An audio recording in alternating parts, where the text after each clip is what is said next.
வணக்கம். வெளிநாட்ல வேலை செய்றவங்க கண்டிப்பா வீட்டு வேலை, அதுவும் குழந்தைகள பார்க்குறவங்க, பிள்ளைகள பார்க்குறவங்க, வயதானவங்கள பார்க்குறவங்க வலுக்கவனமா வேலை செய்யுங்க. என்று சொன்னா நிறைய விஷயம் இந்த சோஷியல் மீடியாவுக்கு வந்ததுக்கு பிறகு நான் பார்க்குறேன். அ பொறுமை தான் முக்கியம். இந்த வெளிநாட்டு வாழ்க்கைய பொறுத்தளவுல பொறுமை. பொறுமை இல்லாட்டி சரியான கஷ்டம். அதால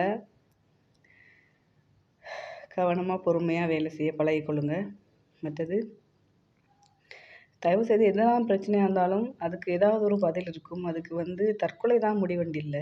நிறையவே இப்ப சோஷியல் மீடியாவ திறந்தாலே இந்த வீடியோ தான் வருது. ஸோ கண்டிப்பா தற்கொலை விஷயத்த கொஞ்சம் தவிர்த்துக்கொண்டு, குடும்பத்துக்காக நாங்க இவ்வளோ கஷ்டப்படுறதுக்காக வெளிநாட்டுக்கு வந்திருக்கிறோம். அதுக்கேற்ற மாதிரி வேலை செஞ்சுட்டு, உள்ளத்துல கவலையும், உதட்டுல புன்னகையோடையும், இந்த ஒரு 2, 3 வருஷத்த கடந்து போயிருவோமே! ஆ என்ன நான் சொல்றது சரிதானே? தயவுசெய்து தப்பான முடிவுகள் எடுத்துறாதீங்க. கோவப்படாதீங்க குழந்தைகள்ட்ட, பெரியவங்கள்ட்ட.